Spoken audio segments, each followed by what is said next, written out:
Then you say it will do what's good and what we want. You mean like it will feed us donuts or carrots? What's good for you or what you actually enjoy?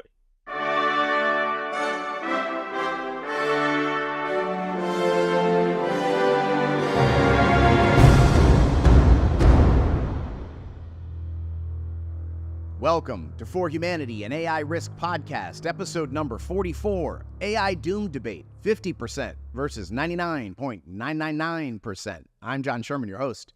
Thank you so much for joining me. For Humanity is the AI Risk podcast for the general public, no tech background required. This show is solely about the threat of human extinction from artificial intelligence. Got a great show for you today. Two of the sharpest minds in AI risk in a really interesting conversation. Professor Roman Yampolskiy of the University of Louisville, fresh off his appearance on the Lex Friedman podcast, and Liran Shapira, tech CEO and host of the Doom Debates podcast, which you should be following. Link to that in the show notes. So, P-Doom is the percentage chance that AI kills us all. I think it's a pretty important tool as we work to wake up the general public to AI existential risk. Like, to me, telling somebody totally new to this conversation that, say, Elon Musk has a 30% P-Doom is a really great way to cut through all the noise and bullshit. Like, yes, Elon has an AI company. Yes, Elon wants to colonize Mars. And yes, Elon thinks there's a 30% chance AI just kills us all before any of that good stuff happens. That's really what he thinks. 30%. That is absolutely insane. If a medical procedure anywhere in the country has a 1% chance of killing the patient, surgery's canceled. 30% is what we're talking about. Please hit like, share, subscribe, and donate to spread the word about AI risk. And if you can, leave a comment or send me an email at forhumanitypodcast@gmail.com and let me know what's on your mind. Let me know what you think about this debate. So here is our 50% versus 99.999% Doom debate with the great Roman Yampolskiy and Liran Shapira. How are you, my friend? Wonderful. Good to see you. Nice to see you, too. Liran should be in here shortly. Nice. How have you been doing? Busy. A little too busy. Crazy times. Yeah, in a good way, busy fighting the good fight, getting Mostly this thing. just logistics and nonsense.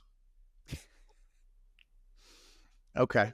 All right. Well, since we last spoke, you became big and famous. You are now Roman. With, less yes in life. You probably can't go to the grocery store now. You were on Lex Friedman. You get the best table at the restaurant. Haven't seen it yet, but I'm hoping one day. So how are you feeling about things? Is there anything since we last spoke that has changed your general perspective? No. Nothing really happened in safety world, so it's hard to update. Yeah. It's like nothing and everything, right? It feels like something big happens every week, but I guess none of it is of any real But consequence. it's all in development. None of it is safety breakthroughs, right? No. So it should be getting worse. It's just I'm at the limit. I cannot go any higher in my estimates. All right, here comes Liran. All right, Roman, are you ready for this? This is going to be the debate of the century. Well, Sure. Hey, guys. Liran. Hey, man, how are you? Hey, doing great. Roman, nice to meet you, man. Likewise. Excellent. So this is good. I consider you guys two AI safety superstars, but you have never crossed paths before this moment and personally interfaced. Is that right?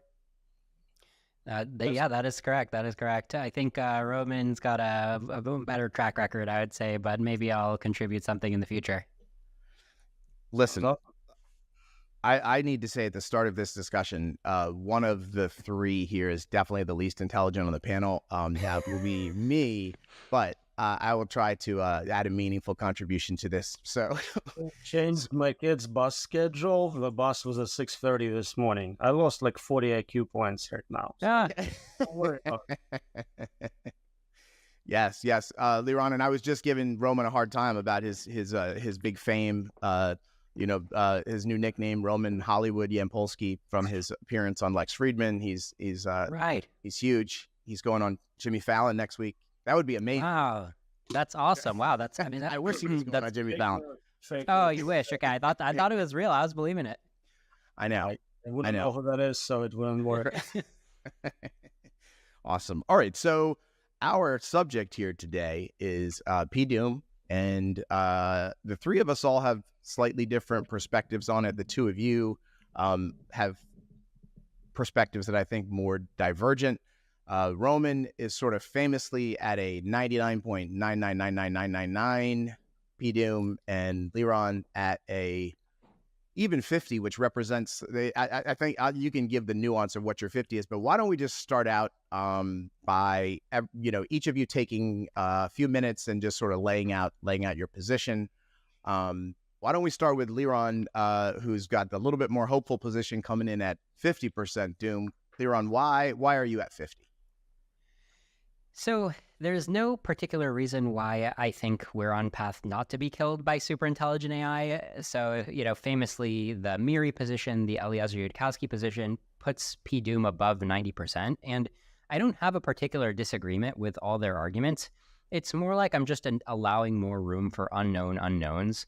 I'm allowing more room for like, hey, you know what? Maybe some AI safety researcher discovered something lucky that we had no idea is coming out of left field. And then also, I would say the majority of my 50% isn't even a lucky break in AI safety, but it's more like an unlucky break in AI capabilities, right? Like we just get to another plateau and it takes us 50 or 100 years to actually get AI super intelligent. And then maybe in that time we figure out principles of safety. And the other part of my good 50% is like we finally come to our senses and say, wow, we really need to pause this. Like we're not joking around here. It's time to pause. So that whole cluster, is it really 50%? Is it 10%? Is it 90%? I really don't know. Like when I say 50%, I should really mention that the amount of digits of precision that I'm using is very low. So I could easily wake up one morning and be like, oh, I'm not 50%, I'm 80%, or I'm 20%.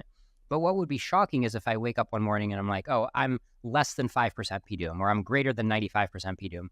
That seems crazy to me. I don't know how one would ever get those odds. And so it's very meaningful to say 50% just to indicate that I'm not in that super high or super low range.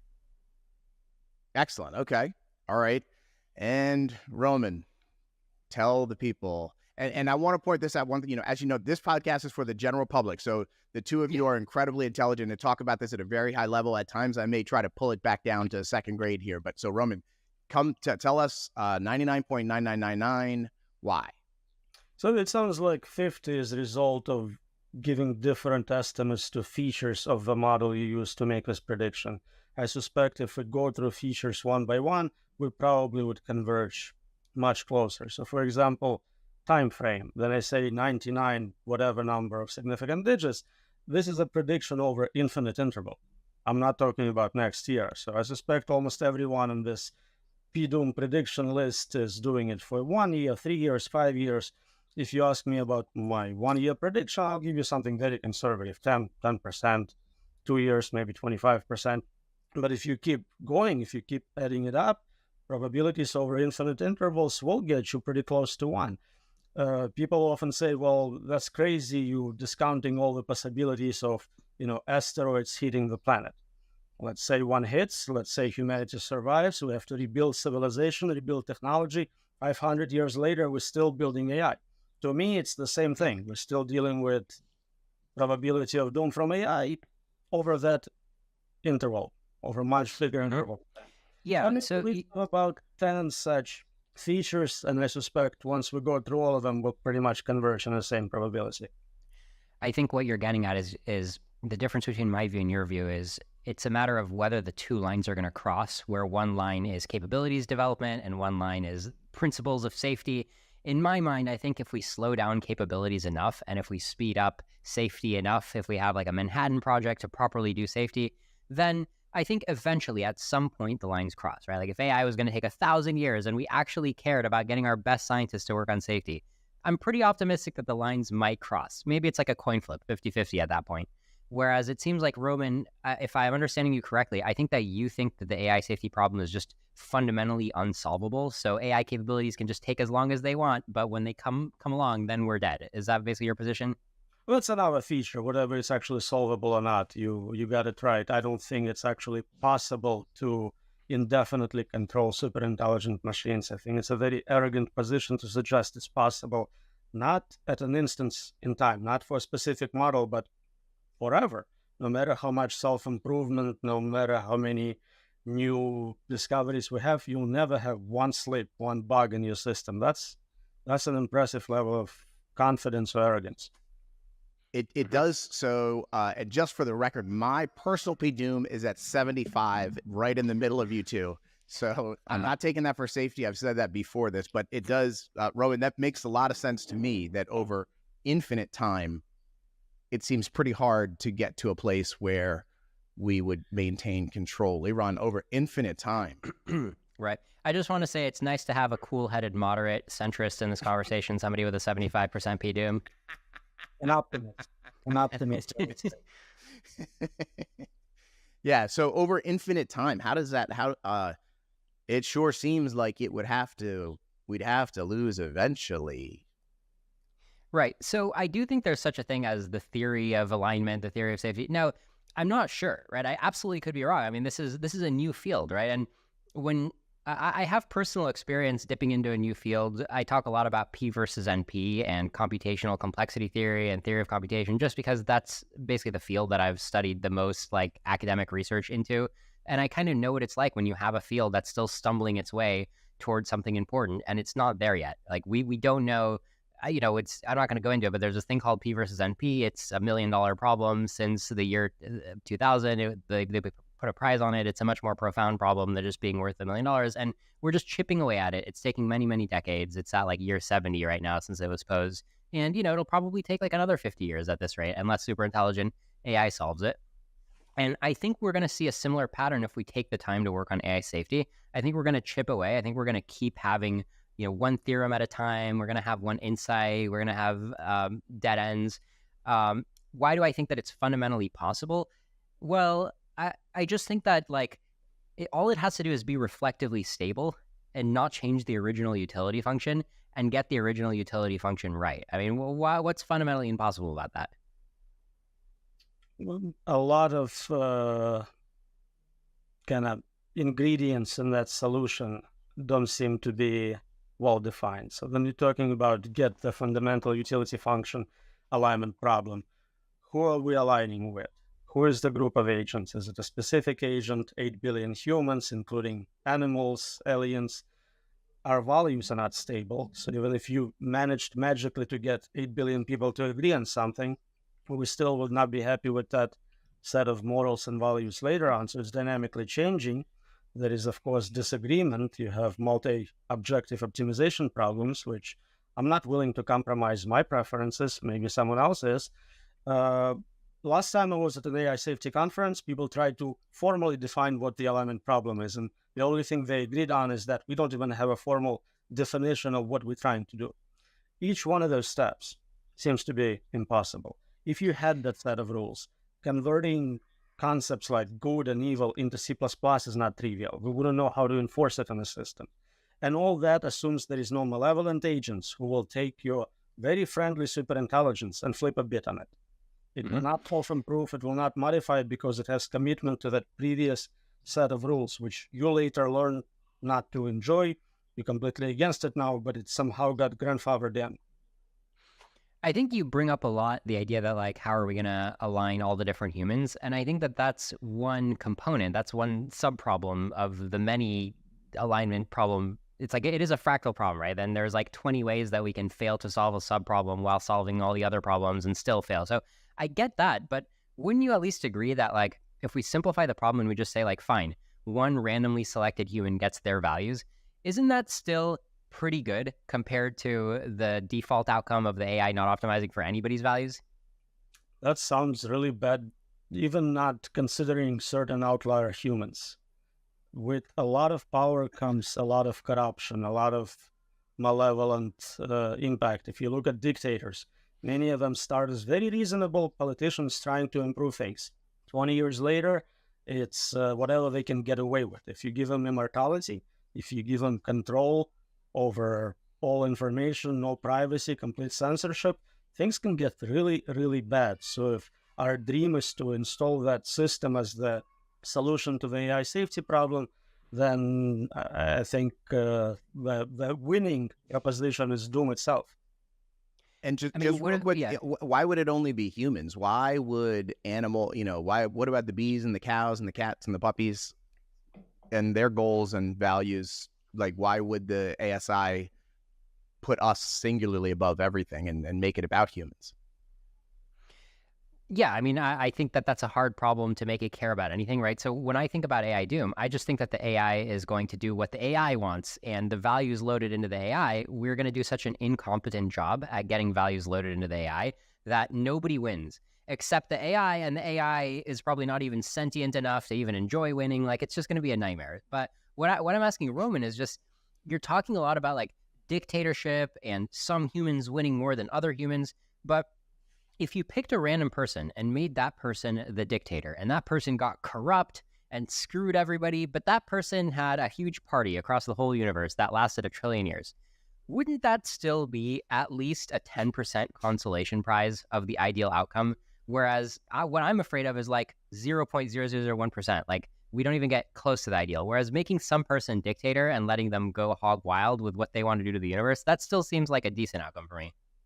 Right, so I think that's another feature where I think Pose AI explicitly says that P-Doom is not even defined as everyone dying. That's not the only definition. Also, any type of permanent stifling of our progress, culture, dictatorships could be considered as that. So like any type of hellish outcome where we're still alive and exist can be counted as that. So I think I count those outcomes where we created a permanent dictatorship and most people are miserable as part of my probability, even though some people still exist. Don't you think a lot of people, if they became the dictator, would have a little bit of empathy, right? Maybe they'd be like, okay, everybody else can be my slave, but at least you get like air conditioning. Like, don't you think they'd be a little bit nice? I don't have air conditioning in my office right now for 5 days because someone has a little too much power at this university.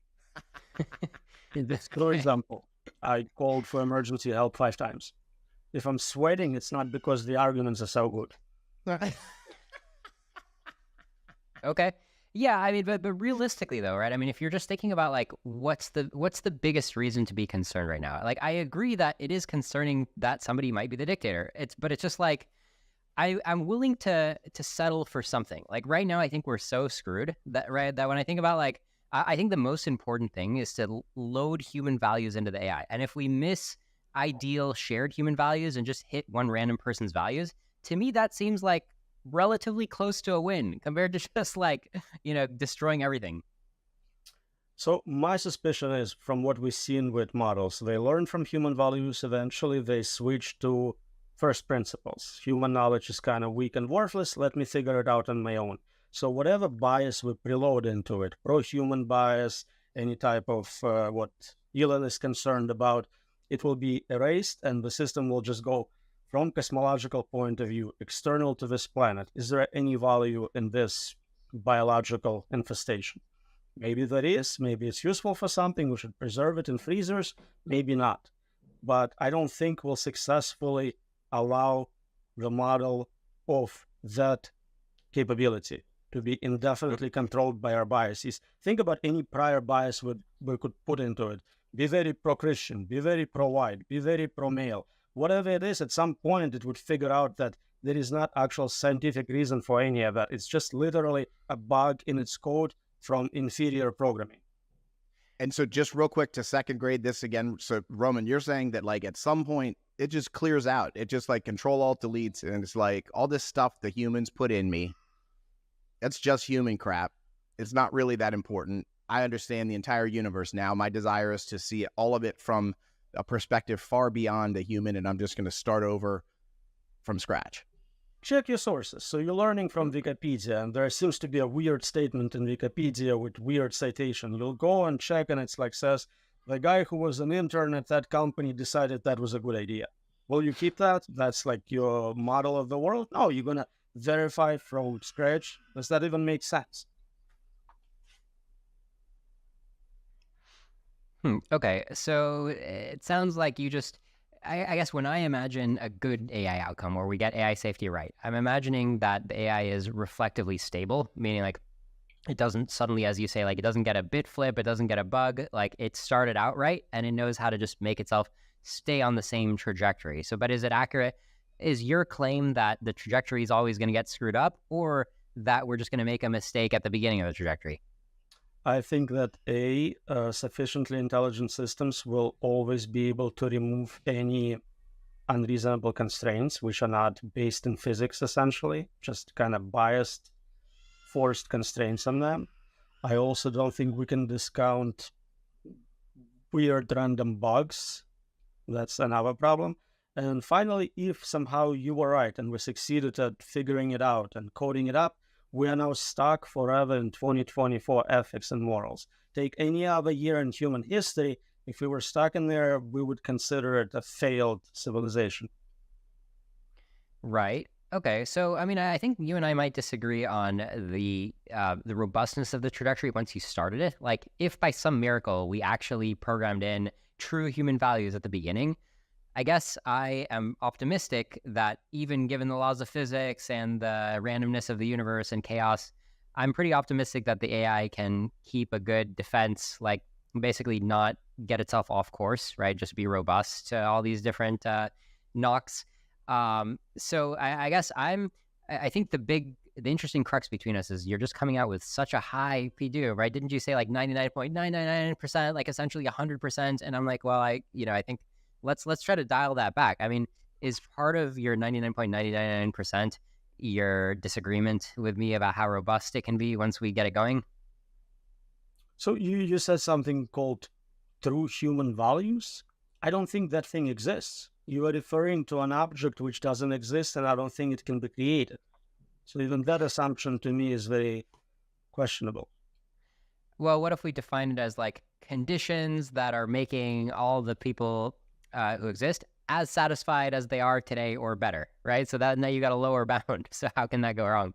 Well, because a lot of people today are living in miserable hell and they don't want to grandfather that in forever.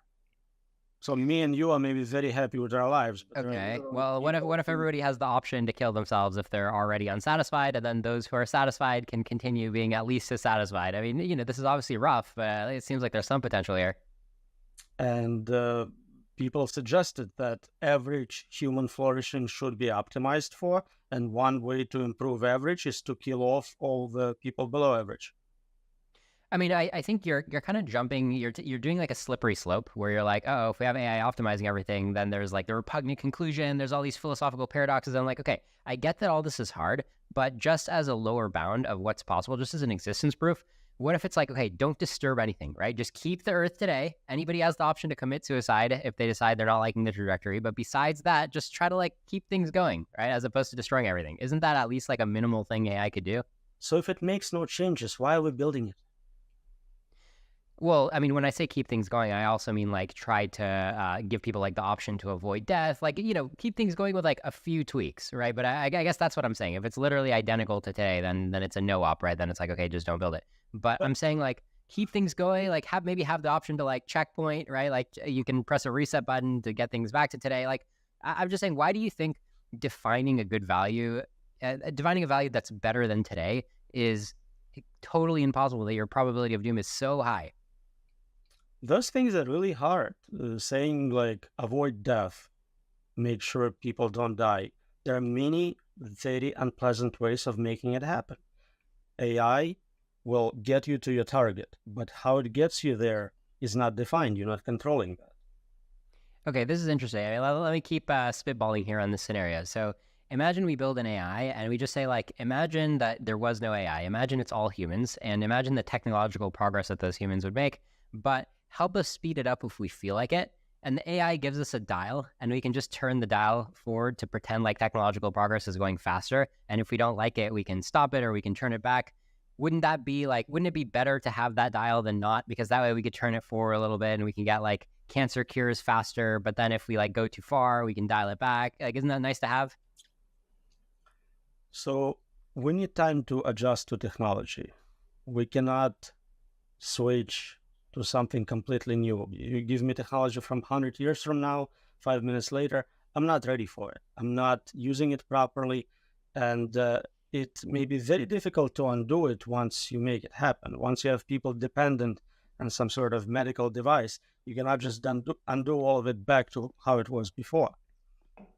It's just what it takes. Usually we bring in advanced technologies, so let's say less developed cultures, and you can see what impact it has on them. A lot of times they are suffering as a result of it. They are not ready for working in that world, for dealing with this technology.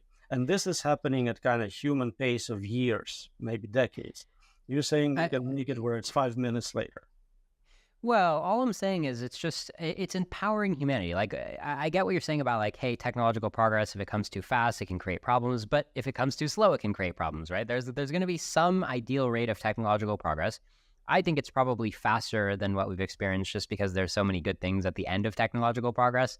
At least let us maybe like solve medicine and then we'll take a breather. That's kind of my opinion. But I don't think that we have to necessarily agree on that. I think you might just agree that the current speed doesn't always have to be ideal. So giving us more power to change the speed, or to be like, and you know, especially if it comes with options like, okay, let's just accelerate medical research, like just that, right? I'm just saying, like, it seems weird to me that you seem closed off to the idea that there's like something AI could do to make our lives significantly better. I agree with you on that completely. That's in fact what I'm proposing. Narrow superintelligent systems. You want to solve medicine, you want to work in protein folding, I'm 100% for it. I'm against developing general superintelligence.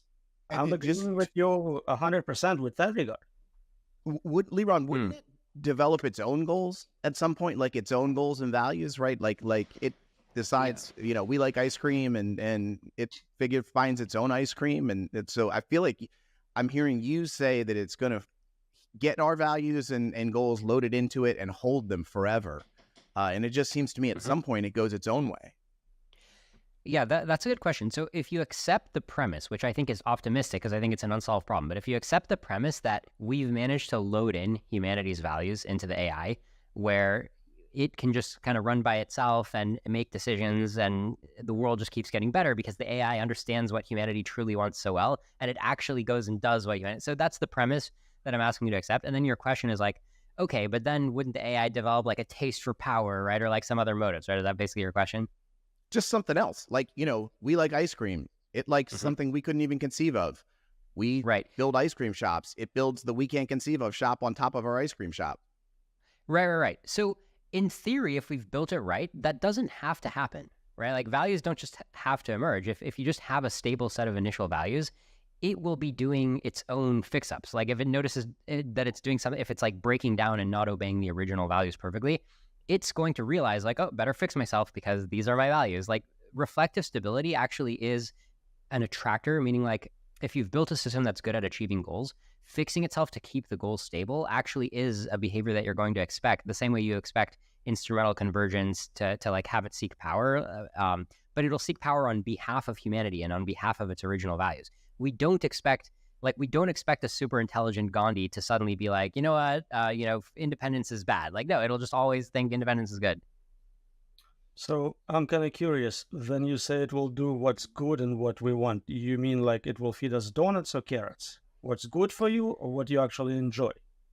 So that's an excellent question. You know, what are our actual values, right? And I agree, it's super hard to specify. Normally, the way I punt on this problem is I'm like, look, I can tell you that my values are not everybody getting bombed right now. Okay, so we can at least put like some, by process of elimination, we can at least start to describe some properties of our values. But then when you get to your question of like, okay, do you want challenges? Do you want everything to come easily? How much do you want to have to work for what you want? Then you have to turn to like Nick Bostrom's new book where he says like, okay, what do we do in a world where we can just do anything? And like a lot of the things we like are just overcoming challenges, but we're not going to have those challenges. So I agree that is quite a tough challenge to outline, like what is heaven basically, right? I call it like you need a product spec for heaven, right? Like Steve Jobs designing how heaven is going to actually work. That's what we need. And I don't really have much insight as to that product spec, but I would at least try to work on it instead of just all getting killed. So even with that extreme view of all being killed being a big negative, there are people, literal human beings, philosophers who argue against natalism. They say life is suffering, we'd be better off if we stopped existing. That is a legitimate human preference of some people. Negative utilitarians will support it. So maybe superintelligence will look at it and go, this is really what they want. This sounds wonderful. No more suffering.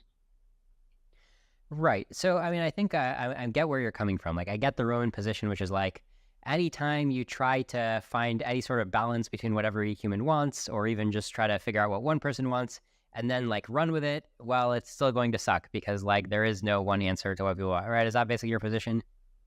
Well, I have many arguments against the proposed solution. You're basically saying we need those 10 things to fall in place. And I'm saying each one of those is impossible, and here's how it fails. In cybersecurity, in all sorts of cryptographic applications, you look at worst cases. You look at edge cases to find bugs. Those are the edge cases I'm bringing up. You agreeing with me that they look difficult? I don't know how to solve them. Someone will figure. Nick Bostrom will figure out heaven. Maybe he'll want hell. So I guess I got to put on my Robin Hanson hat now and just be like, look, I guess that these are problems that, you know, it might make life too easy, or it might optimize for one person's political position more than others. But what would you expect without AI, right? That's a question Robin Hanson likes to ask. How is that worse than the trajectory without AI? Without AI, we all have about the same power. We're all mortal right now. If somebody becomes really abusive, others can rise up and do something about it. We are creating a situation where certain malevolent forces become immortal and too powerful to overtake. What happens after that, we don't have a precedent for.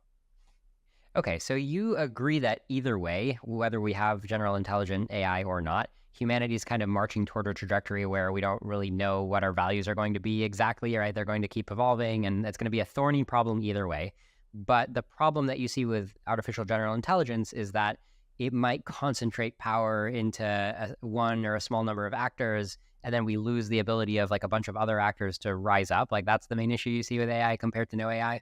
I'm not saying main issue, it's another issue. We don't have undo button. In previous historic examples, we made a mistake. We built communist country. We realized it's stupid. We undo that.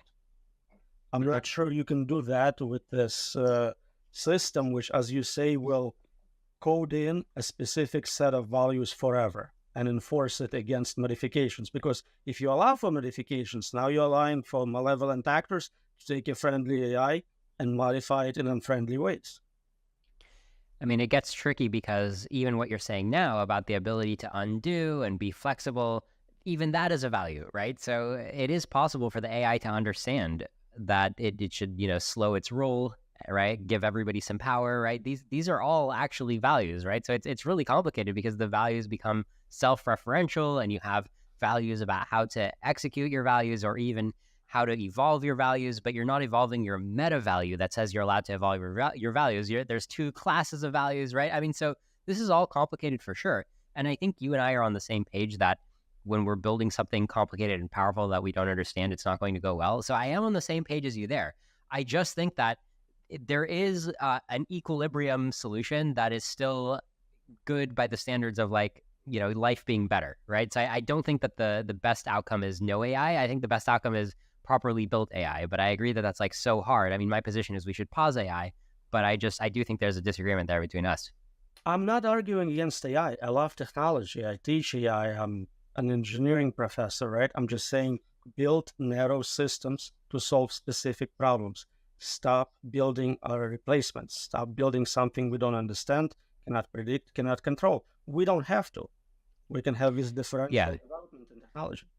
And I agree. I mean, just to sort of generalized opposition to the move to create AGI, like why, you know, do you support Roman's position there that narrow only, no general?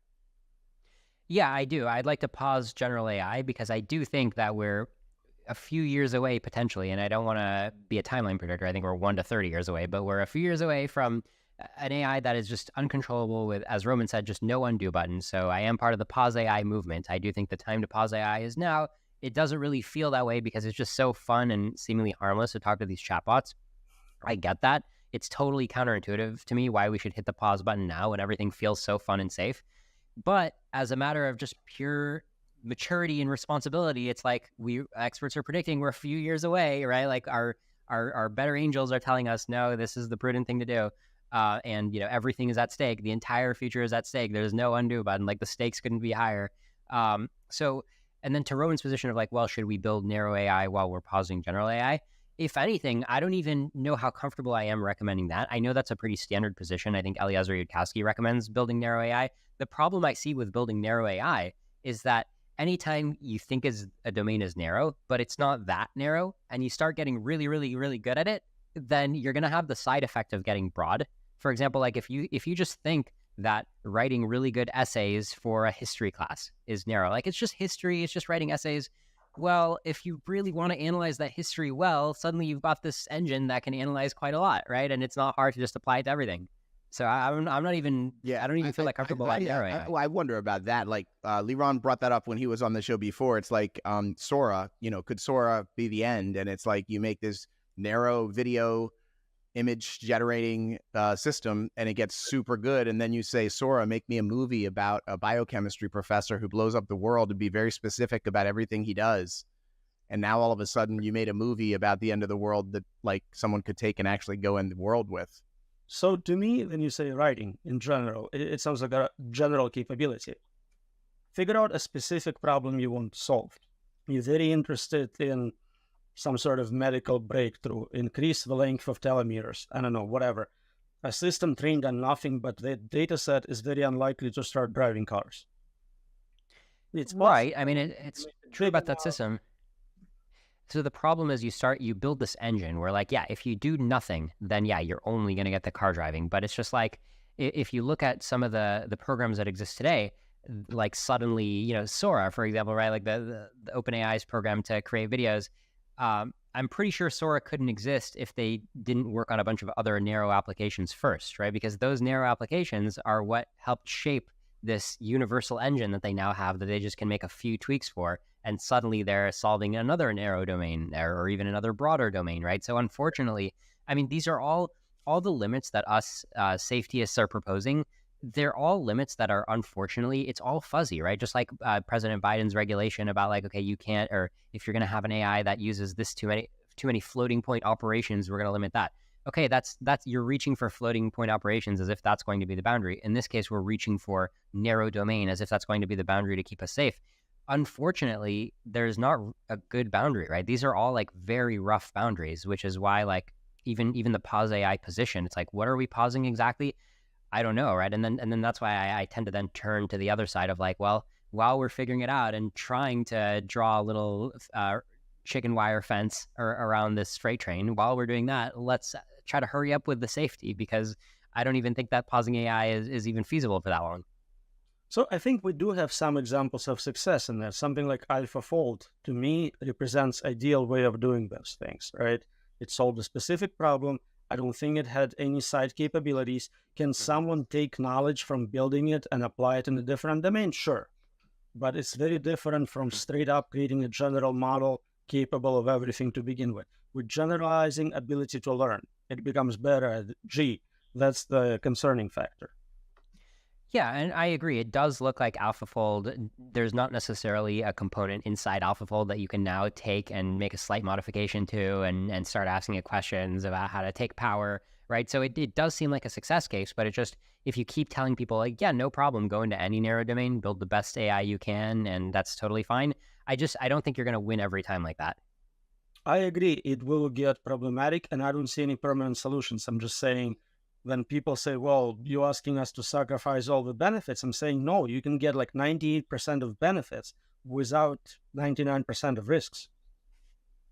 Yeah, I mean, look, if I had to say, I think you're basically right that one of the best things we can say, in addition to like, don't build too many floating point operations, don't build GPUs that are too powerful, let us shut down the GPUs. In addition to these other very rough constraints, I agree with you that let's only build narrow AIs for now is a good constraint, the best effort constraint that we can do, which is still pretty bad.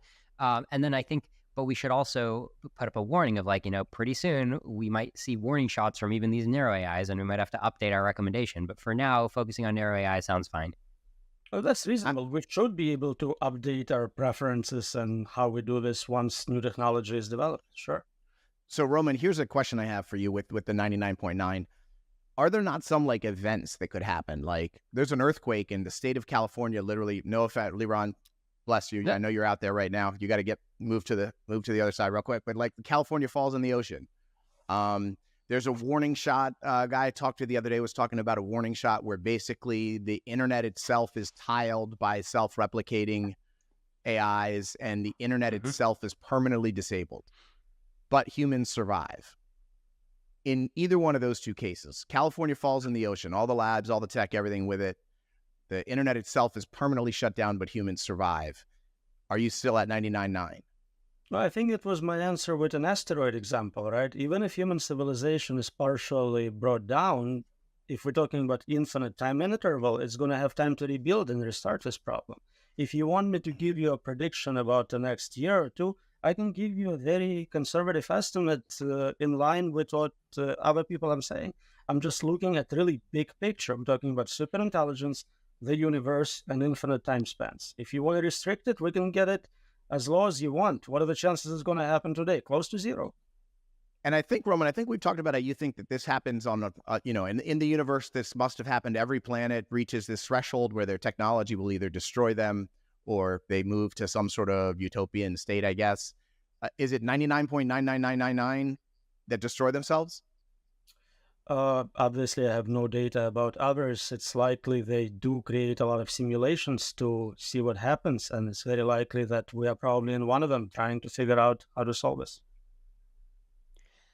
Okay, well, Roman, just as an existence proof that we don't necessarily have to be doomed. Like, just to give you a simple policy, what if somebody programmed the AI, that artificial general intelligence, and gave it the value of like, look, just simulate human society in like the year 1900, or it could even be like the year like 10,000 BC. Just have like hunter-gatherer tribes, like just spread throughout the universe, build a bunch of planets with hunter-gatherer tribes. If they start getting too feisty with their tech progress, right? If they start getting anywhere near the tech of like of Greek level tech, ancient Greek level tech, that's like too much, right? Like roll back the clock. Just keep everybody in hunter-gatherer mode. That's not the utopia that I want, right? That's not my spec for heaven. But isn't that at least a lower bound on a scenario that you could imagine could be stable and could be better than Doom? So you're describing world with no technology, no kind of human intelligence, just... yeah, like the only technology is like the AI dictator that's keeping a watchful eye on everything and making sure that the state of existence of all the sentience is basically human hunter-gatherers. But I'm saying for that, you don't need AI. This is the default. We can just kill all humans and animals will enjoy that planet exactly as you described it at that level. No, we can, but doesn't that make your P-Doom lower? So with no humans around, my P-Doom is now lower. It's not with no human. I'm just saying, like, I mean, just to reiterate, you're saying your P-Doom is like pretty much 100%, right? Like more than 99.9%. But the fact that there exist scenarios that are like, okay, right? They're like not that bad. And they have like a solid 1% chance, don't they? I feel like we're going in circles. We already discussed that I don't equate P-Doom with everyone's dead, right? Really terrible states of existence, like not having, air conditioning would be part of it. Joke, of course, but seriously, like you can have P-Doom where civilization is deprived of its culture, technology. Okay, so my hunter-gatherer scenario, in your mind, you just think I'm describing Doom, so that's part of your 99.9%. Right, so if we took today's civilization and you said, I found a great solution, what we're going to do is we're going to convert this existing state to that, like post-nuclear war, World War III scenario, and you think that's a win? If that classifies as a win, I'm with you. We are 50-50, sure. Okay, yeah. I mean, the reason I'm bringing that up is I guess we should clarify then, I guess, what you think is Doom versus what I think is Doom. I think if we're at least within a couple orders of magnitude of what we normally think of as like a good human trajectory, like, okay, we just keep having technological progress, we just keep doing stuff we enjoy, like whatever we enjoy in our modern lives, we just like scale that up, right? Like intuitive definitions of like things go reasonably well. In my mind, it's like, okay, if we can at least stay within 1% of that, right? Like not destroy more than the vast majority of that, and then also scale it up. To me, that's still on the good side of the needle. But then the bad side of the needle is much bigger, where we just like wipe out everything. We don't even get an iota of good stuff, right? We just get nothing. Like that's what I feel like is the big concern right now. And it sounds like in your mind, you're like, oh no, there's plenty of plausible futures where we get a good fraction of the ideal, but we're so far from the ideal, right? It sounds like you're kind of operating in like significant fractions of what could be good, and you're still calling that doom.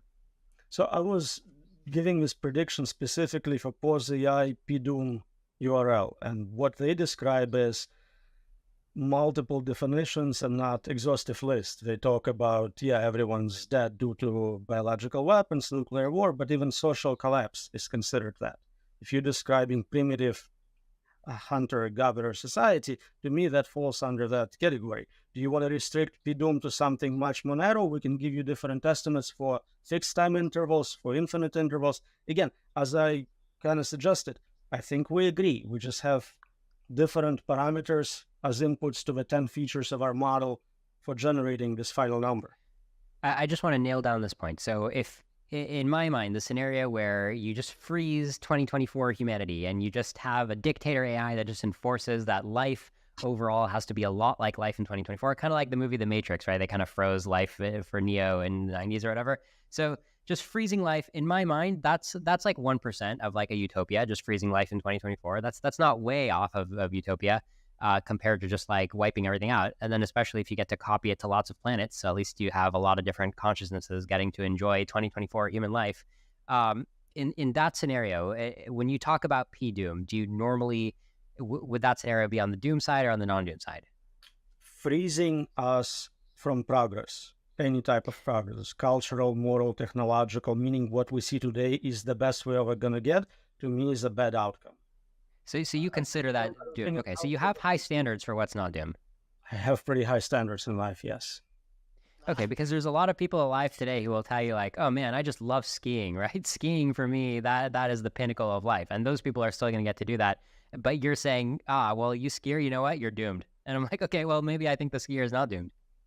I'm just trying to understand, if we want to keep things as we are, why are we building superintelligence, spending all this money, resources? No, but that's a separate point, right? I'm just saying, I just want to know how you define doom before we talk about should we build superintelligence.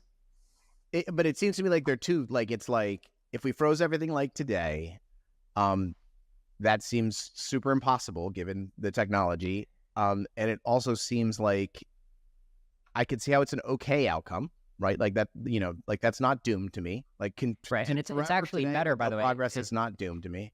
It's better, to Rome's question of why would we build it. It's better because you can defend it, right? So it's like you get 2024, but also asteroids don't come and wipe it out because you built the asteroid shield, right? So the AI just knows that it has to like protect the 2024 lifestyle, and it also has to copy and paste it, you know, a trillion times throughout the galaxy. I think what I rely. I'm sorry, go ahead. No, I was just saying it seems to me impossible that it would. That I guess this is a theoretical possibility, but to me, it doesn't like us in any year. At a certain point, it finds you know, everything about us in any year of no value and moves past us, and I think that happens very quickly. But I understand the theoretical point. Right. Well, this is also the important distinction. I mean, you touched on this before, which is like, wouldn't AI eventually kind of like turn on us, right? Wouldn't it be like, you know what, preserving 2024, that was how I started, but now I've decided that I want to just like build prime numbers, right? Just like build more computronium, and the humans are occupying my space. Like a kid growing up. Yeah. Like it's like first it listens to mom and dad, and it's like, this is what mom and dad told me to do, and then it starts getting its own ideas, and then by the time it's 15, 18, 19, it's like, F you, mom and dad, I'm going to do what I want. And then it goes and does it. Yeah. So I agree with you that in practice, that's going to happen, but it's a different premise. If you start from the premise that we just actually understand how to build AI that has a utility function and just actually cares about the utility function, it's not going to deteriorate, right? So the theory of how reflectively self-improving AI works doesn't say that utility function deteriorates. The concern is that we're just not going to have it very correct in the first place. And so when you don't have it correct in the first place, you're going to get fooled, and you're going to think that you had it correct. And then the true nature of the function that you specified is going to get revealed. See, like you're the one who initially screwed up, and you eventually learn that when the AI turns on you. That's the issue. I think my thought is have a utility function. Like there is not one you can extract. It's not a written down list. It's not even something subconscious. We don't have that. And we definitely don't have it across multiple agents. So yeah, we don't have, I don't have a function that you can tell me any possible state of the universe and I can tell you which one's better, right? Like the idea of like, anytime I have adversity, how much pain should I feel about the adversity? Should I shrug everything off? Should I feel a lot of pain? Should I feel more pain than I feel, right? There's all these questions that we may not have concrete answers to because it's just not specified in our brains. But I do think that it's a partial ordering. Like, I do think that 2024 humanity is better than just paperclips and no humanity, right? So I think there's a few simple questions I could at least answer for you. Was 2023 humanity better? I think 2024 is better just because I think that society's been on a good trajectory overall, right? Because we're just getting more quality of life stuff, like pretty GDP, and I like the trajectory of society overall, right? I tend to be like a techno optimist and an optimist. Yeah, so far. I don't know. I just from my seat, it sort of seems like human values themselves are going in the wrong direction and have been for some time. I mean, there's a fair case you can make, right? I mean, there's certainly things I can point to about 2024 that I think are lamer. Like, discourse has gotten very bite-sized, right? Politics has become less respectful and like, I mean, if you look at like an old debate, right? People are actually like listening to each other and being respectful. I like that. So I agree that I can definitely find issues with 2024. I think we're getting derailed to my main point, though, which is that like, I still think that this century as a whole is better than 4 billion years ago, right? Like, you can give me some states to compare to some other states, and then I can have a confident opinion, even though you can always stump me with edge cases. I don't know anything about 4 billion years ago. I really have no idea how it was, so I can't argue. I think it's very hard to compare. I mean, it didn't have sentient life, right? In the universe somewhere. But right now, look at the state of politics in US. I don't want to bring up any details, but half the country says, let's go back 30 years, and half the country says, let's jump into the next 20. So there is clearly a non-zero portion of a population which thinks 2024 is not the optimal year for their preferences. That's true, but I think if you took a survey of, if you taught people a little bit of history and then gave them a survey of which year do you want to go back to, I think it's generally agreed that this is like a very high quality year compared to human history, and certainly compared to the history before humans. Yeah, and AI would be able to brainwash you into liking any year whatsoever. It can choose at random and educate you enough.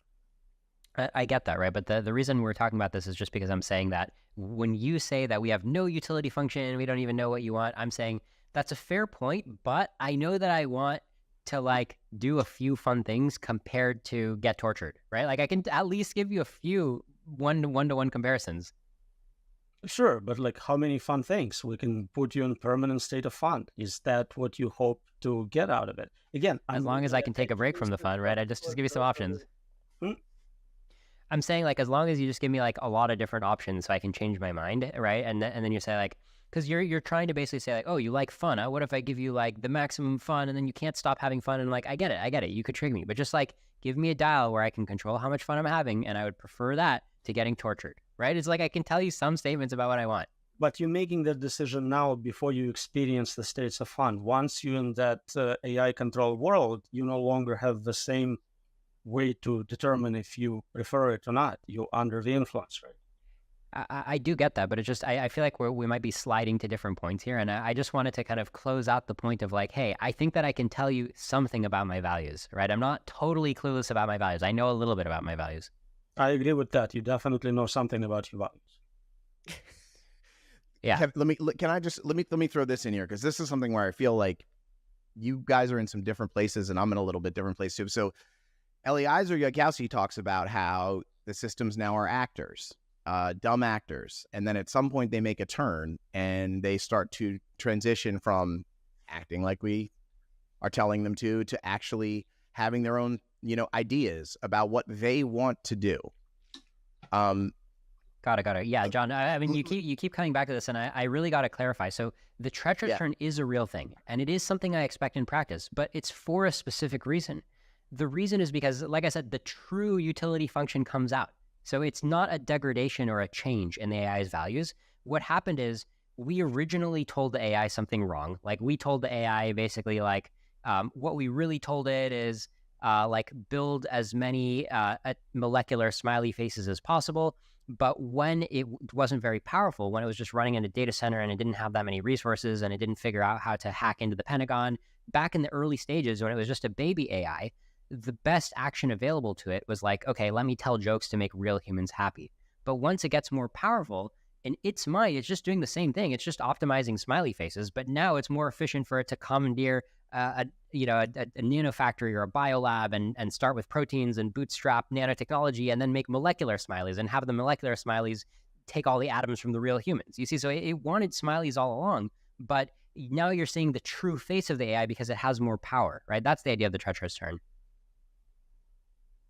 So I think the main point of disagreement is how real is this utility function. I don't think it's a real object. I don't think it exists. I don't think we can code it up. You seem to say that, at least in theory, we can definitely figure it out, agree on it, and then implementing it in practice will be hard. We agree on that. Yeah, and it's called the outer alignment problem, the idea of even specifying or asking whether it's possible to specify formally a utility function where maximizing that utility function means doing what humans truly want. So the question is the outer alignment solvable? Will we ever realistically solve it? And I'm optimistic that given enough time, we can come up with some sort of outer utility function that's a lot better than not having it. That's where I stand. So maybe another feature we can look at is a rate of progress in safety in alignment. When I look at it, I see almost no progress whatsoever.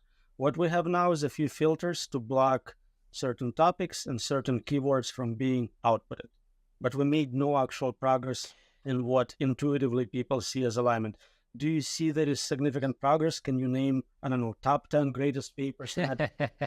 I think I'm mostly on the same page as you, that the progress is just appalling, right? And first, as you would expect, because the total number of people who could be said to be working on technical AI safety in the whole world right now is at the very most 500, probably significantly less. A lot of people with that title probably aren't even working on it very much. So 500 compared to probably like 5 million people working on AI capabilities, right? It's insane. So when you already realize how few people and how few resources are going into working on AI safety, famously OpenAI committed 20% of their resources and then they reneged on the commitment. So, and that's even a large commitment, 20%, but realistically it's more like 0.01%. It's not even 20%. So of course we don't expect much. And then sure enough, we're not getting much. The only thing I can point to is like what they call mechanistic interpretability, of like, okay, you can look inside the matrix multiplication that's happening and you can identify some of the internal structure. You're like, oh, look here, when you asked it to like reason about numbers, here's a part that's like kind of doing addition, right? You're doing like this, you're doing a little bit of analysis. It's very analogous to like trying to analyze a human brain, right? Looking at like an MRI, like, oh, when Machiavelli was thinking about like how to take power, like this part of the brain lit up for like sneakiness or whatever, right? So you're trying to like look at the neurons. The problem with mechanistic interpretability is like, okay, so you're going to have a superintelligence. It's going to have a goal. And like, sure enough, it's going to logically reason that you can seize power and you can play humans off each other and you can be manipulative. Like, of course it's going to think that because that's just a logical implication of how you can achieve a goal, right? Like, why would it not think that? Any properly programmed AI would draw a connection between like, oh, if I were to wipe out these humans, that would help me achieve my goal. How could it not think that, right? So so mechanistic interpretability is of limited use, even if it did work well. And then the issue we're having now is mechanistic interpretability is also like 50 years behind capabilities because we have a very rough resolution when we look into the AI's brain, just like we have a rough resolution when we look into a human's brain. So Roman, I think I pretty much am on the same page as you, that it's not like we're seeing a lot of progress in AI safety research. So in my book and relevant papers, I argue that there are strong limits to what is explainable. Just upper limits. We cannot comprehend something so complex, so we're getting a kind of lossy compression explainability.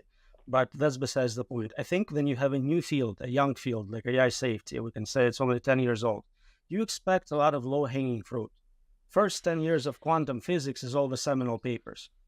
I don't see the same here. I don't think we have anyone arguing like we got this amazing breakthrough. We have filters.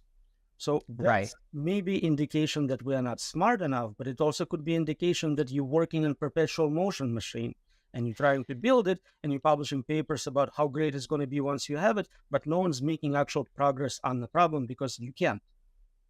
That's Roman, very if good the numbers point. were flipped, Yeah. if it was 5 million people working on safety and 500 working on capabilities, does your view change at all? You asked Roman. me what... Roman. Yeah. If it's 5 million people working on safety, Does that do So I anything? think problem with capability right now, it's about resources. You need more money to buy more compute. You don't need that many people to invent new things. You just need to scale existing technology, in my opinion. So 500 people with $5 trillion would do really well. I'm not sure how to convert dollars into more safety. If we had $5 trillion for safety, most people, including myself, wouldn't know how to convert it into something useful. Yeah, and I think you're actually making a really excellent point about how like we're not seeing like a bunch of low-hanging fruit come out the way we do see in a lot of new fields, and it's sad. I mean, one reason why we might not see low-hanging fruit is just because the feedback mechanism might not be as good in this particular field because it's like, how to do what humans want if you had ultimate power, but it's just like it's hard to know when you're on the right track, right? That's kind of fundamental to this field, and it makes this field less rewarding, right? Feedback is ironically the whole problem that we're trying to solve, is that we don't know how to give an AI the right feedback and have it learn the right lesson. And then ironically, as we try to research the field, we don't get very good feedback when we're on the right track. So I agree that it is thorny.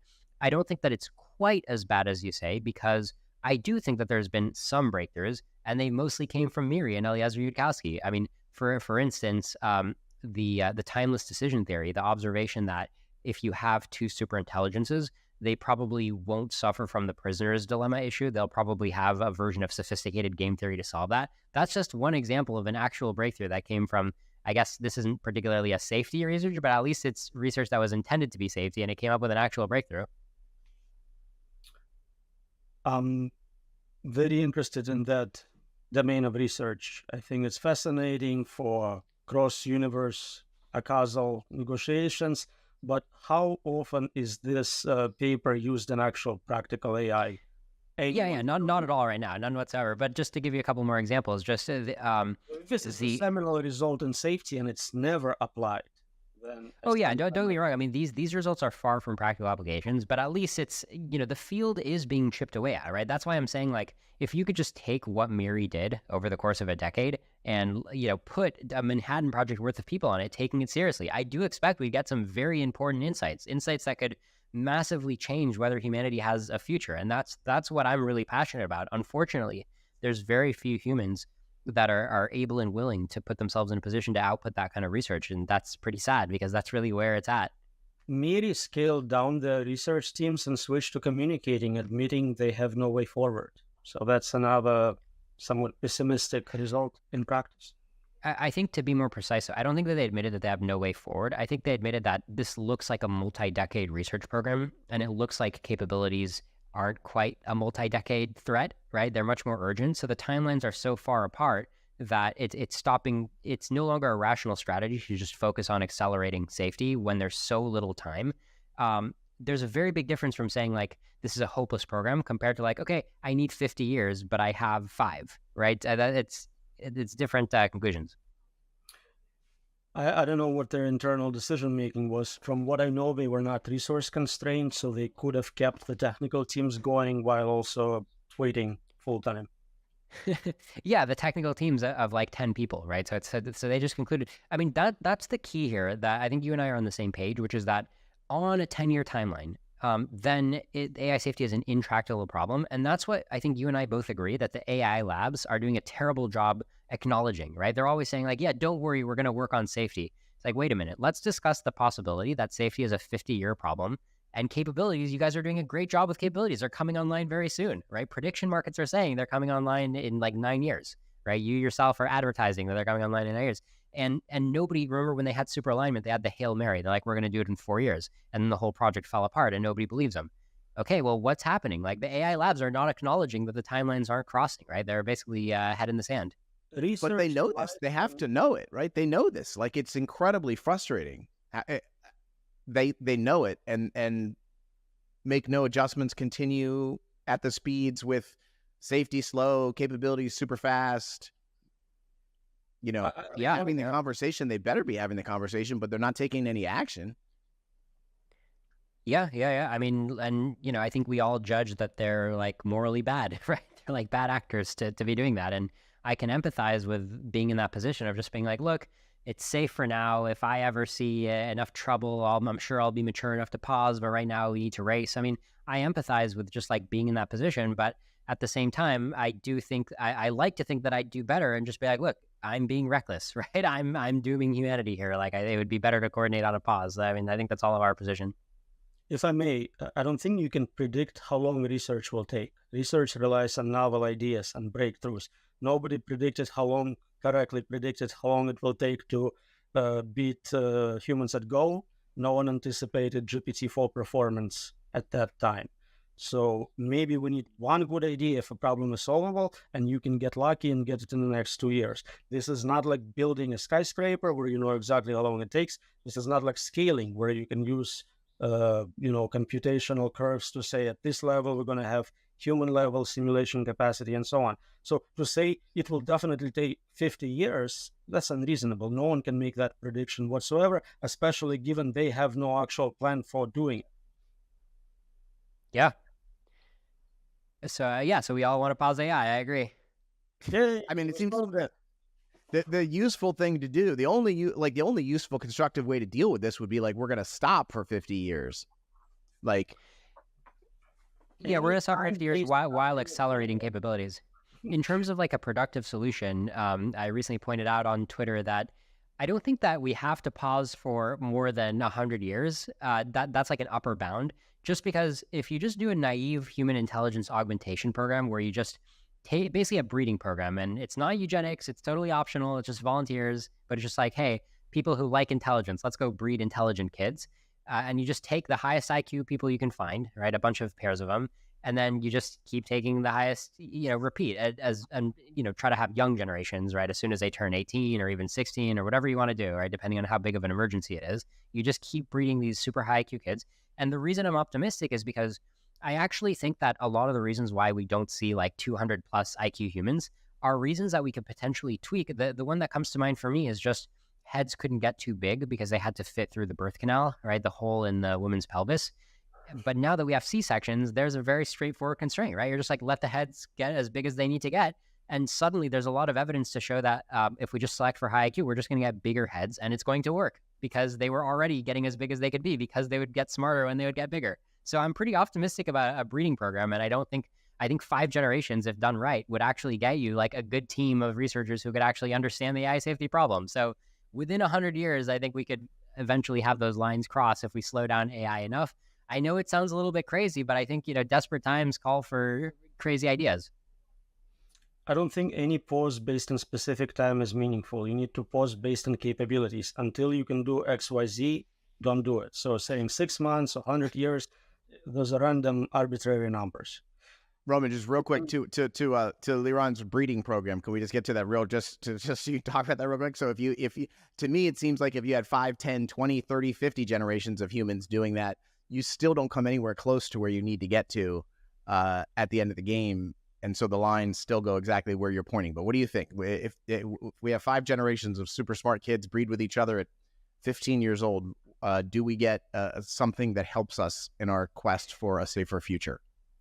Asking me? Yeah, I think so, because the goal isn't to get to like... sorry. Go ahead. Interchange. So I don't know what that means in IQ increase. Is it a human with IQ of 200 to 50? In any case, I think it's a lot lower than what a superintelligent system would be.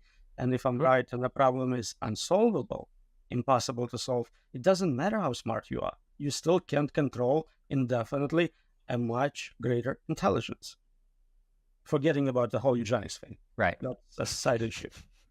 Yeah, and I think you may be right? It may be a doomed effort, but I do think that it's plausible. It's like even 50% chance. I mean, I'm actually not writing off the ability of a good Manhattan Project, especially if you get John von Neumann's, right? Like the smartest people and even smarter. The best team we have, I actually think the problem might be tractable given a few decades and that kind of team, because yes, they're going to be a lot dumber than the AI that they're building, but the principles of safety that they figure out might be accessible, right? So we have a lot of cases where there's principles that are accessible to us mere mortals that give us a lot of leverage and let us control systems that are much bigger and more powerful than us because we found the key principles, right? Like I mean, a rocket, right, is much bigger than a person, right? The person looks like little ants next to the rocket. And yeah, we made the rocket land itself, right? Like sometimes we can, David and Goliath, David's got some good powers. Children of geniuses are almost never geniuses themselves. I agree. I mean, look, breeding is not that easy, but at least it's plausible path if we put enough effort into it. I'll donate some material, but that's all I'm gonna do. So have either one of you shifted in any way from your positions? Is there any movement whatsoever? Yes. Yeah, I think I get where Roman's coming from. I mean, I think as Roman pointed out, a lot of the original disagreement might also just be in terms of like definitions, right? So even just, I agree that if I define doom as being a broader set of possibilities, right? Like a mediocre hunter-gatherer world, if you count that as doom, then obviously my P doom has to go up just by definition, right? Because I wasn't previously counting that as doom. So, this idea of like what is doom, what is not doom. But in terms of like where I've actually shifted, yeah, I think Roman did say a couple things that made me a little less optimistic about alignment. I mean, I like what he said about like, if this field is such a good field, if it is analogous to other productive fields we've had, isn't it still a little light on the initial breakthroughs, right? Doesn't it seem like a crappier than average field? And I think he's got a point there. All right. Complementary. So if I restrict my time frames to 3 years instead of infinity, and no longer count crappy lifestyles as doomy, and only count complete extermination of humankind, I'm down to like 15%. We're doing great. Wow, 15% in the next 3 years. Nice. Great. Okay. All right. And let me ask you guys a broader question. Do you think P-Doom itself is a useful thing in this conversation about AI risk and AI safety? And I think it is, because I'm all about trying to just talk to regular people about this. And there's a lot of words that have been thrown out today that are just over, people are just not going to engage with. But like, doom is a word that is, sounds like a movie. People are like, okay, doom. Like I've seen a bunch of movies that are kind of doomy. I can kind of see what that is. Percentage doom. And you're like, yeah. So, like Elon Musk, that guy is, right? Like whatever you think about him, he's building a system that he thinks has a 30% chance of killing us all. And I think to the general public, that is a real like, oh shit, what do you mean? Are you serious? What the fuck are you talking about? Like, who would do that? Who could possibly do that? So just talk for a moment about the utility of P-Doom as a concept as we try to wake the world up. Well, a lot of times I get invited to debates, and it's always doomer versus accelerationist or something like that. And I'm like, I don't work on doom. I don't research doom. I'm not the one creating doom. It's mislabeling. I work on safety. I'm safety researcher. The other guy seems to take a high risk, which may cause some doom. So from that point of view, it's just inappropriate labeling. It confuses 1,000%. Completely. Is it good to put some numbers to where people stand and show, okay, like the optimists are saying there is a good chance they're going to kill everyone just to get profits out? That seems valuable if you understand what those numbers represent. Like we talk about me being crazy at 99%. 1% everyone dying in the next decade is insanely high. Right. Absolutely. And I mean, one thing to note is like, can people handle the idea that doom is high probability? I mean, surveys show, there haven't been a ton of surveys, but I think there's been a small handful of surveys. And the general outcome of the surveys is like, yeah, 70% of Americans are worried that AI might extinct humanity, like some crazy thing like that, where sometimes you'll look at in the technology industry and you'll think that's such a fringe opinion, but then it's like, no, Americans are totally aware of the possibility that AI might go out of control, that AI is scary. And one observation I've pointed out is like, we in the technosphere, we tend to just be higher IQ. We tend to be an intelligent group ourselves. And so when we think about AI, we're like, yeah, we know intelligence. We have smart friends. We're part of the intelligentsia. But the average American statistically is going to have, half of them are going to have a below average IQ. And when they think about intelligence, they're like, man, I know so many people who are like so smart. And a lot of what they say is like kind of hard to understand. And like the AI is going to be like even worse than that, right? So it's easier to get an intuition about how like smart AI is going to be tough to deal with when you yourself are just having difficulty like following stuff that smart people around you are saying. So I do think the average American is primed to be worried about AI. And I think that their intuition happens to be correct in this case. And when we say, yeah, look at this P-Doom number, it's very high. That sounds like a good strategy to make them think like, okay, so let's put some urgency into this policy. So I guess I'm for it.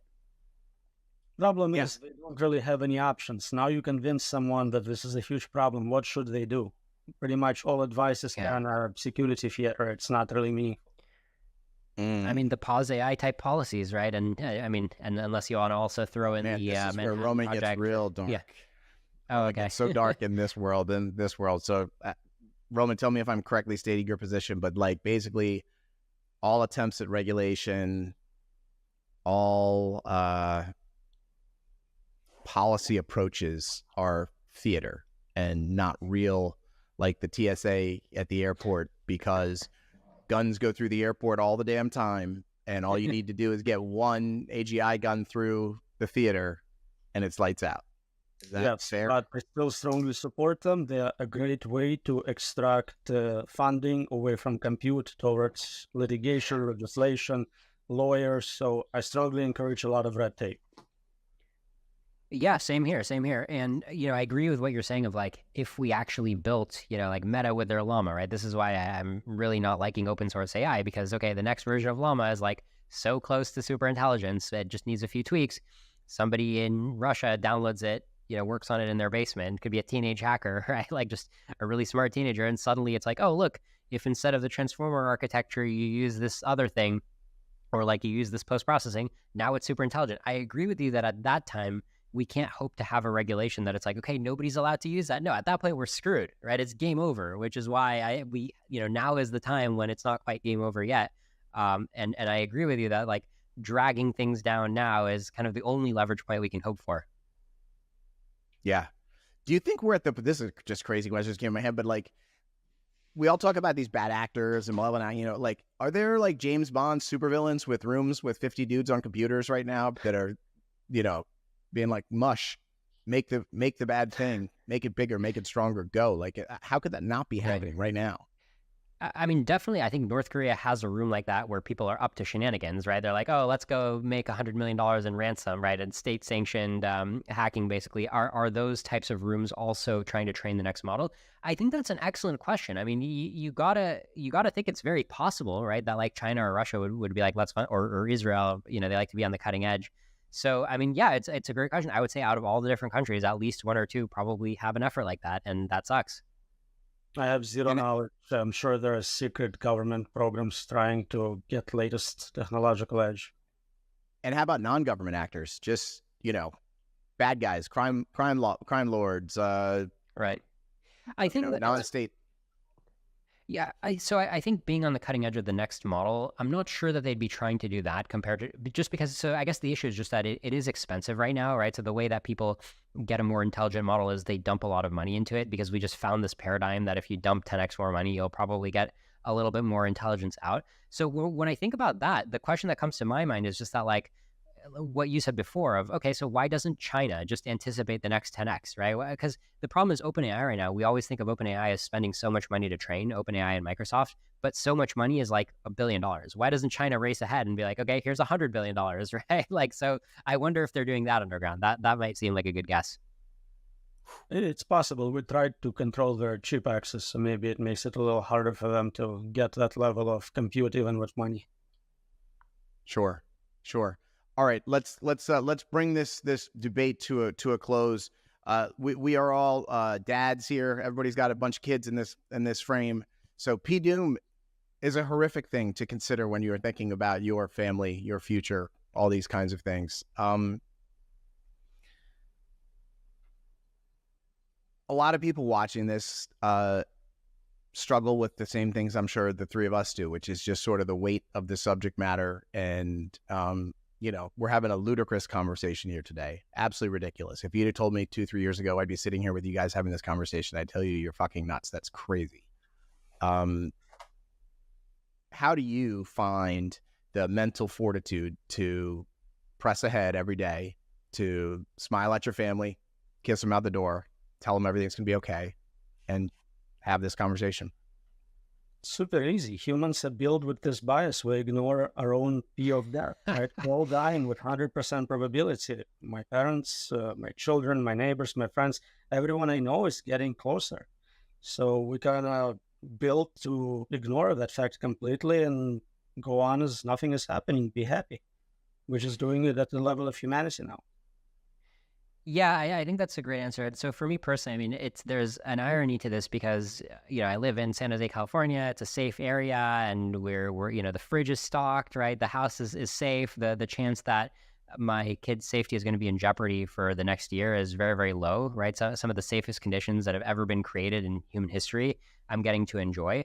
And so I consider myself lucky because when I think about most humans throughout history trying to tuck their kids into bed, they had all these worries, right? Like, are we good on food for the rest of the week? Are we good on safety? Is the other tribe going to come attack us? Are criminals going to come steal our stuff? And I'm not worried about any of that stuff. But at the same time, rationally, I'm like, well, as humanity as a whole, not just my kids in particular, but just everybody may only have a decade or two, right? So it's, on one hand, I'm like way better off than most of humans trying to tuck in their kids. On the other hand, I have this big worry that potentially outweighs everything else. But all you can do is, as Roman said, right, just take it one step at a time, right? I mean, try to focus on the problem, and that's it. I mean, I don't have any insights. Yeah, I mean, it's sort of like the mental game we play is, right, obviously we're all dying, Roman, everybody's dying, and we're all closer every second, but it's like, if you can, just sort of like feel the difference between no tomorrow for you, no tomorrow for me, but no tomorrow for everybody, no more tomorrows at all, is a totally different thing to handle, sort of in your gut, because, like, think about people when they're dying, old people when they're dying, they're so into their grandkids.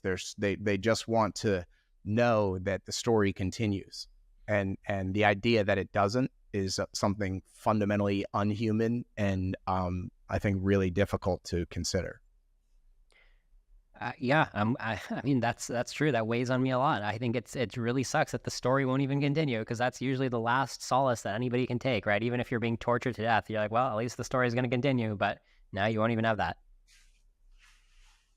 Yeah. Shit. This was not the hopeful place I hoped to end on.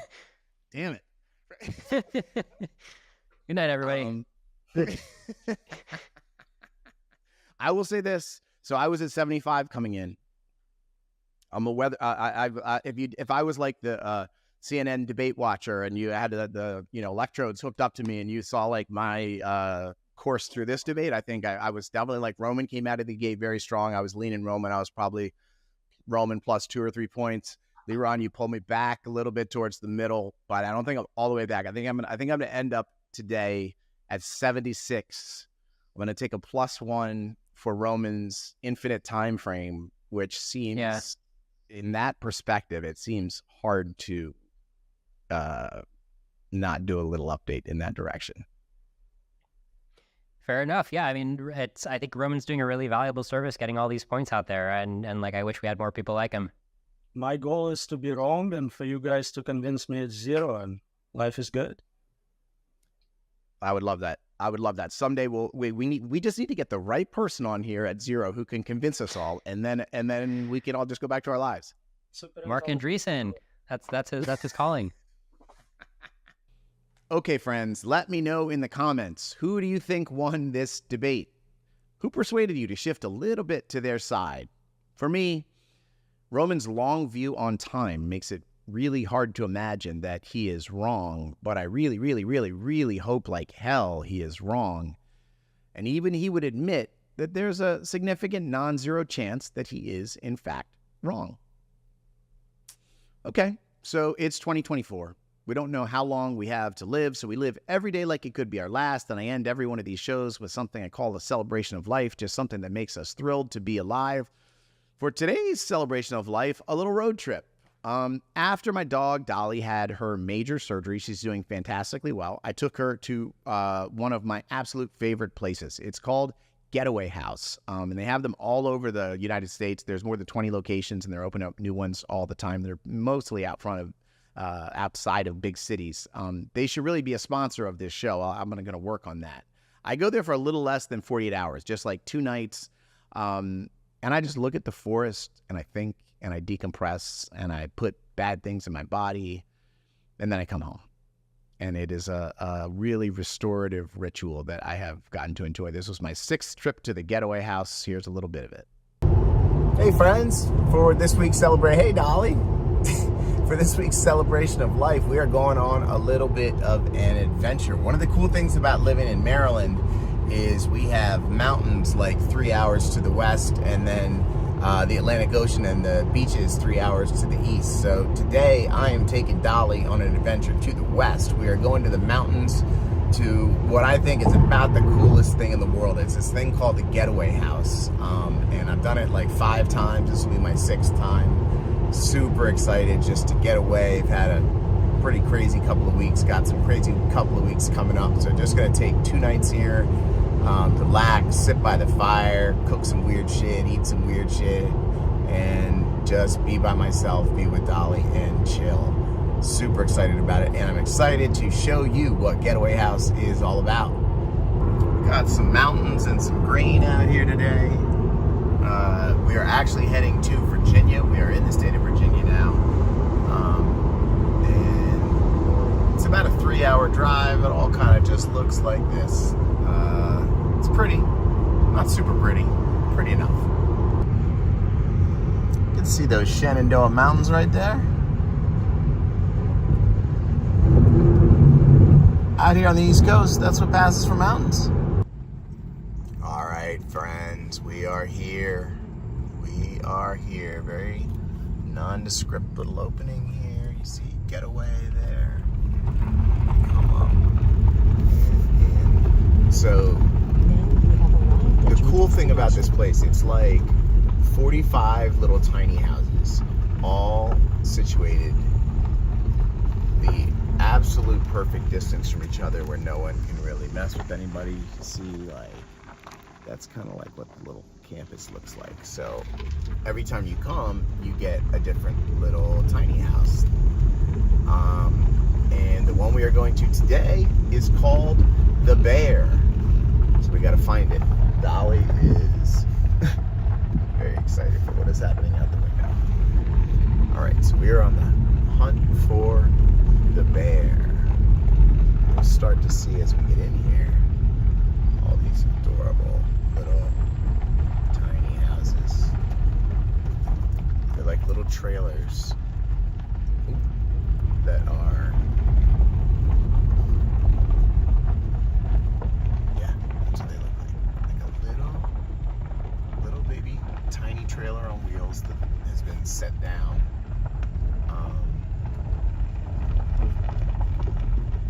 And then it has a giant window in the back that looks out into nature.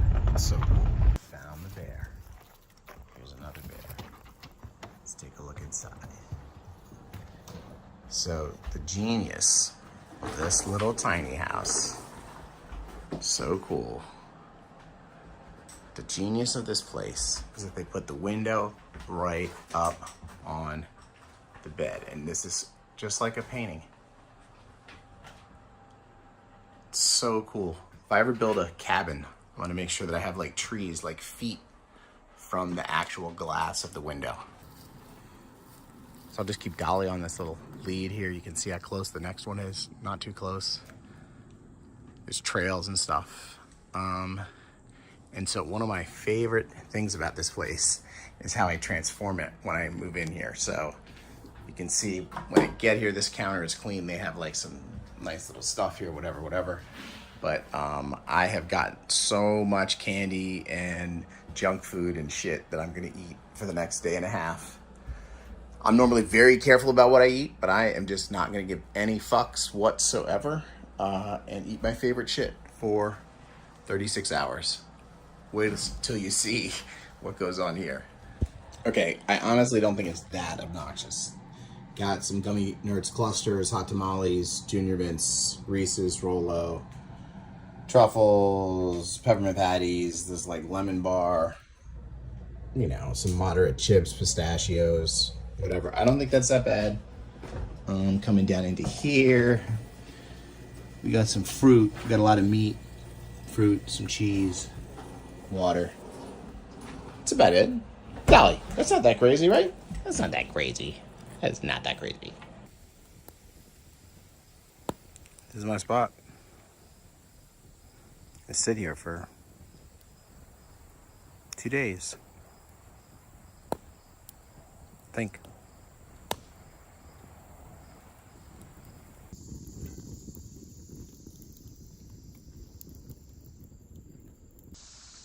And that's it. Did about 44 hours here in Getaway Bear. That's the name of our little cabin. Looked out at these woods, sat at this campfire. Now it's time to go back to the regular world. I cannot recommend a day or two at Getaway House enough. Okay, my friends, that's all for this week. Please remember that AI risk is not someone else's problem. It's yours, and it is mine. Quoting Margaret Mead, never doubt a small group of thoughtful, committed citizens can change the world. Indeed, it is the only thing that ever has. For humanity, I'm John Sherman. I'll see you right back here next week.